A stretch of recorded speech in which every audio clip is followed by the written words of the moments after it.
Youth सम्मेलन है 21 को हमारा। अभी हमने महिला सम्मेलन किया जिसमें हजारों की संख्या में महिलाएं आई। फिर बैकवर्ड का सम्मेलन किया 14 तारीख को, उसमें भी बहुत बड़ी संख्या के अंदर लोग आए थे। इतनी ठंड के बावजूद जो जगह हमने जिस जगह पे आयोजन रखा वो बहुत छोटा पड़ गया। अब यूथ का सम्मेलन है, मुझे उम्मीद है कि कम से कम भी 50,000 से ज़्यादा हरियाणा का यूथ इकट्ठा होगा। और यूथ सम्मेलन के बाद एक एससी का सम्मेलन भी रखा है मैंने, जो 11 फरवरी का है। 11 का है, 14 का है, 11 का। उस 11 फरवरी को भी हजारों की संख्या में एससी समाज के लोग भी इकट्ठे होंगे। उस दिन हम उसकी वाल्मीकि जी की जयंती मना रहे हैं। उसके बाद किसान सम्मेलन रखेंगे। इस तरह से हर वर्ग के हम अलग अलग सम्मेलन करेंगे। जैसे चौधरी देवीलाल करते थे, चौटाला साहब जैसे 36 जात के लोगों को सम्मेलन के माध्यम से जोड़ते थे, हम उनकी नीतियों को आगे बढ़ाएंगे और उसी तरह से सबको जोड़ने का काम करेंगे। अभी आपने देखा कि गांव का कार्यक्रम था। गांव के कार्यक्रम में अगर 1800 आदमी इकट्ठा होता है, ये बहुत बड़ी बात है। कोई जोर लगा ले, हल्के की मीटिंग नहीं कर सकता जितनी बड़ी गांव की सभा करके आया। और इससे इस बात का एहसास होता है कि हमारी परिवर्तन यात्रा जो थी उसने लोगों के दिलों में अपनी जगह बनाई है। लोगों का इंडियन नेशनल लोकदल पार्टी के प्रति विश्वास बहुत बड़ा है। लोकसभा के चुनाव में बहुत चौंकाने वाले नतीजे आएंगे। जो 10 की 10 सीटें जीतने की बात करते हैं वो हाशिए पे आ जाएंगे। उनको उनकी औकात का पता लग जाएगा कि तुम कहाँ खड़े हो, और इंडियन नेशनल लोकदल पार्टी बहुत ऊपर जाएगी। इन राज्यों में हार के बाद कांग्रेस भूपेंद्र सिंह हुड्डा बड़बड़ाने लगे कि मुझे कोई ऐतराज नहीं है अगर इंडिया गठबंधन में अभय चौटाला आता है। कोई मेरे पास चल करके जब आएगा तब मैं इस विषय पे बात करूँगा। ना तो मैंने कभी ये बात चल करके कही कि मुझे इंडिया गठबंधन की जरूरत है। हमने एक बात कही थी, गैर कांग्रेसी गैर भाजपा अगर कोई तीसरा मोर्चा बनता है तो हम उस मोर्चे में बिना शर्त शामिल हो जाएंगे। लेकिन अगर किसी में कांग्रेस और भाजपा होगी और वो अपना वर्चस्व दिखाएगी, वो अपनी मनमर्जी करने की कोशिश करेगी, हम नहीं जाएंगे। हमने ये बात खुल के कही है कि कांग्रेस से परहेज नहीं है, लेकिन शर्त के साथ नहीं, निस्वार्थ। कोई प्रदेश हित की बात करे, निस्वार्थ हमारे पास चल कर के आए तो हम इस बात को आगे बढ़ाएंगे। प्रॉपर्टी डीलरों को फायदा पहुंचाने के लिए आज भूपेंद्र हुड्डा को ईडी पूछताछ करें, क्या कहना चाहिए? भूपेंद्र सिंह हुड्डा से ईडी पूछताछ जो कर रही है, मुझे लगता नहीं कि ईडी उसको जैसे और लोगों को, ये तो एक्चुअल मुजरिम है। ये भाजपा तो उन लोगों को तंग करती है जिनका इन चीज़ों से कोई वास्ता नहीं है, उनको राजनीतिक तौर पे कमज़ोर करती है। हुड्डा की लूट तो सबके सामने है कि कैसे इसने 72,000 एकड़ ज़मीन जो है हरियाणा के किसान की लेकर के बिल्डरों को सौंप दी थी। कैसे अपने चैतों को इसने लाभ पहुंचाया था, कैसे अपने चैतों को इसने प्लॉट बांटे थे। ये अखबार में तो ये कहता है मैंने ऐसा कुछ नहीं किया।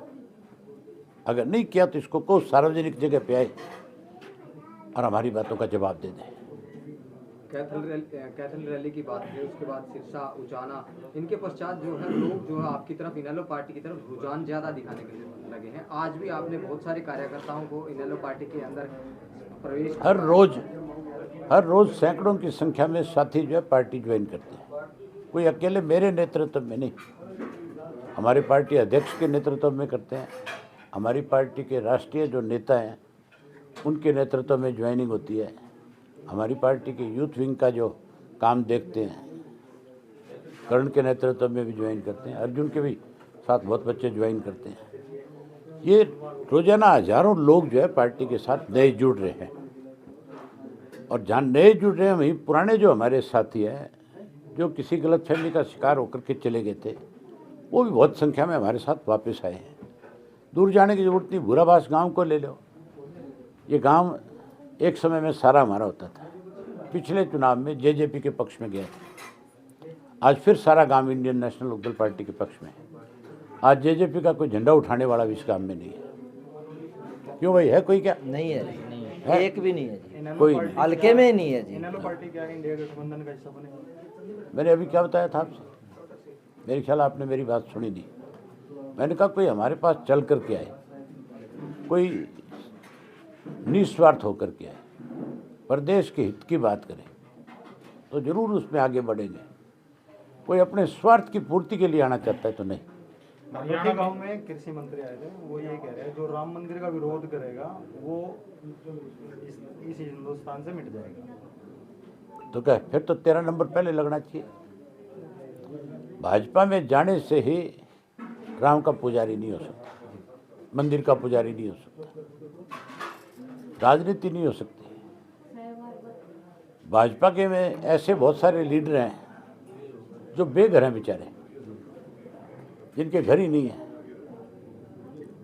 हम तो जब पैदा हुए थे तब से देख रहे हैं हमारे घरों में तो मंदिर है। आप जिस घर में बैठे हो, जहाँ मेरे से बात कर रहे हो, आप पूछो, यहाँ भी जरूर छोटा मोटा मंदिर आपको मिलेगा। हर आदमी का अपने धर्म के प्रति, चाहे वो किसी भी धर्म से है, हिंदू है तो उसके घर में मंदिर मिलेगा, मुस्लिम है तो उसके घर में नमाज पढ़ने की जगह मिलेगी, ईसाई है तो उसके घर के अंदर ईसाई का आपको बाइबल का फोटो मिलेगा, उसको मानता हुआ मिलेगा। सिख है तो वो गुरुद्वारे जाएगा।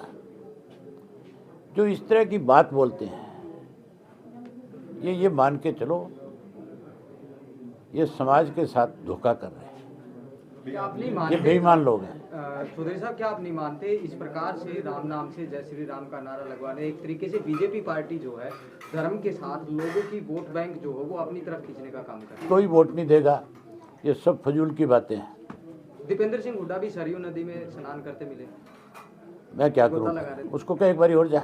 जय श्री राम के नारे लगाए। हरियाणा में ज्यादातर स्कूलों को बंद करने की तैयारी चल रही है, सरकारी स्कूलों किस तरह? सरकारी स्कूल तो बंद कर दिए, तैयारी नहीं कर रहे। 80% से ज़्यादा सरकारी स्कूल बंद है आज। जहाँ अध्यापक नहीं है, बच्चे नहीं जाएंगे तो अपने आप बंद है। 40,000 अध्यापकों की पोस्ट खाली है, 71,000 वैसे टोटल पोस्ट जो है एजुकेशन डिपार्टमेंट में कम है। अगर उनको नहीं पूरा करोगे तो स्कूल बंद हो जाएंगे। किसान एक बार फिर इकट्ठा हो रहे हैं, 26 तारीख को ट्रैक्टर मार्च निकालने जा रहे हैं, जिन्हें किस तरह देखते हैं? मजबूरी है उनकी, उनके साथ जो वायदा किया सरकार ने पूरा नहीं किया। अब किसान, पार्लियामेंट का चुनाव आ गया, अब है ना ऐसा गेटवे में अंगूठा लगाएगी कि सारी बात मान लेगी सरकार। बहुत धन्यवाद।